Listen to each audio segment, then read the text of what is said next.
Ingay eh.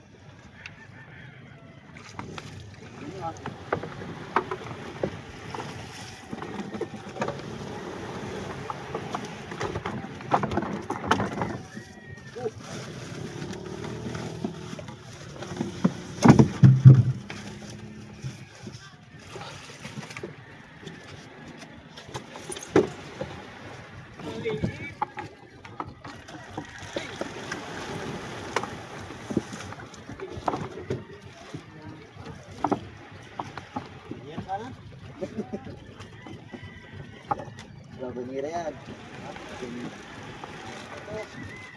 Ayun, Ben.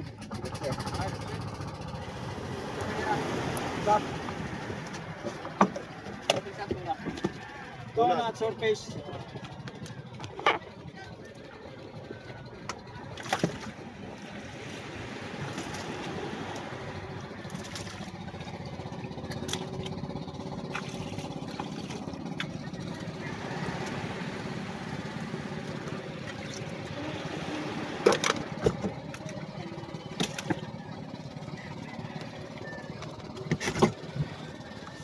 Kamu ay tabang kilo yung gabon.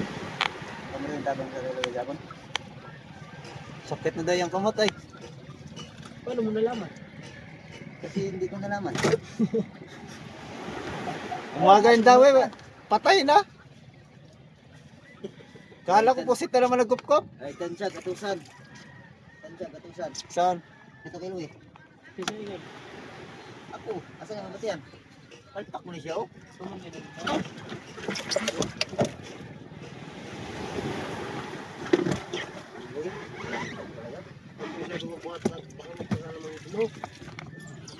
Akong taga, wala pa makuha. Matula sa kasa, kuha na sa kasa. Yun na, dugo. Lagi atin.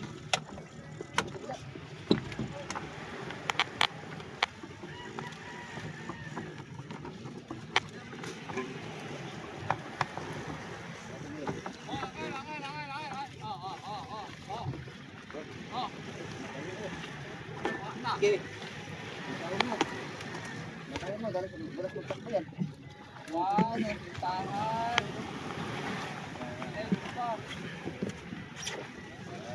Kuha ng tangigi. Butang sa naman. Wala taniga ay. Tula ka? Tula ka? Pusit? Oy, wag. Tangan. Baa, apa kirahan.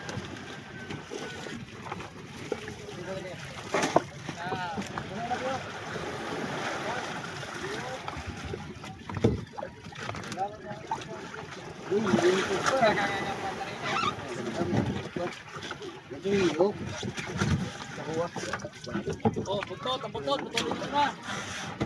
Eh, ako yan. Maka-XP ba ito sa... Oo, kontil.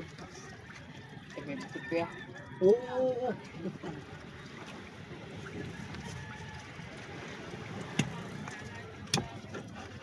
Nakuha bawas, grabe naman na.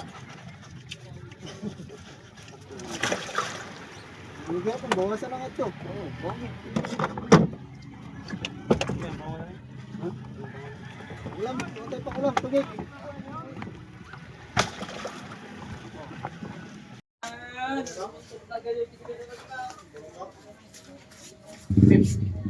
$55 boy. 56. Ah, pare ah. Wow boy, wow. Dito ko tumingin sa lalim. Yan. Dito ko sa lalim. Wow, boy, dito ka tingin ba sa Sige, sige. Pag sa taas kasi tumingin, sakto yan. Oo. Nalalaman niya doon. Hindi, sa kulang talaga kunti. Oh, aras ka kilo. 55. Nalalaman niya doon. Ano lang, lagi daw libig ko natin. 41. Nagdaga sa kailan? 41. Wow, sa dito. Sa 42, 41. Patay ka sa aking kasama ka. Tapal ka ngayon. So magandang hapon mga kabibinos. So kanina yung ating huli ay hindi ko na pa kayo tayo resibo. So ayan. Ito po yung total lang ng resibo ng aming huli no. Yan po. Yung aming blue ay yung aming swordfish ay 41 kilos. Tapos yung tuna naman ay 55 kilos. Tapos may pusit din po kami mga kabuyboy ay 21 kilos na patimbang. So yung tanigi namin ay 10 kilos din po. Ito po yung aming yan po yung aming price ng mga isda ng huli namin. Yung swordfish ay 270 po ang kilo. Yan, 11,070 ang binta.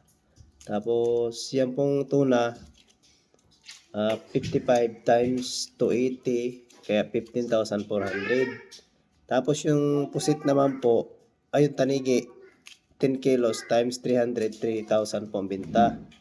Tapos, yung pusit, 21 kilos times 160, 3,360 po yung binta. Kaya ang total po ng kabuuan ng binta namin 32,830. So yan po, kinaltasan ko yan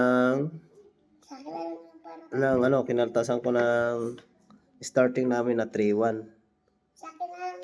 Kaya po mga kabuyboy, yung linis namin, ayan na namin linis mga kabuyboy, 29,730.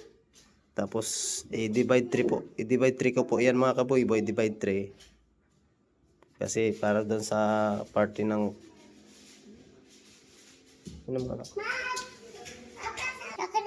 ayan mga kabuyboy, i-divide 3 ko yan kasi may kasama po ako. Ate po, po kasi isa sa bangka, isa sa akin, isa sa kanya, bali 3 party po yan. Divide 3 po natin. Kaya yan po yung Kasi kanina mga kabuyboy, yung 30 pesos dyan ay kininta ko na lang yan sa 32,800. Kaya ang nabigay ko sa kanya ay 9,000 ang nabigay ko kanina sa kanya ay 9,900 po yung binigay ko sa kanya. So yun po yung bawat isa sa amin, 9,910 yung bawat isa. So mabuti po ay nagtaas na yung tuna. Dati po kasi ay nung nakaraan na ito 60 lang. Ngayon maganda na yung presyo, 280 na. So yan. Bali dalawang gabi po kami sa laot. So hinuli na namin yung dapat huli na pusit.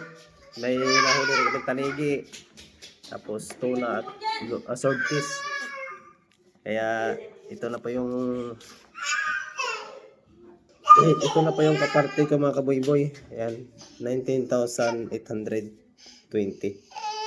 Tama. Basta 19,000 mahigit yan. Yung aking kaparte. Linis na po to. Wala na yung starting. Ayan. Ayan lahat yung pinagbinta namin isda. Ayan, salamat po sa Diyos sa bawat paglaot kaya may biyaya akong nasusumpungan sa dagat ng Earth. Bigay po sa akin ng ating Panginoon na mumula sa Kanya, lalo sa dagat, hinuhuli ko lang. Salamat. And shout out po sa inyo lahat. Hanggang dito na lang po. Shout out po.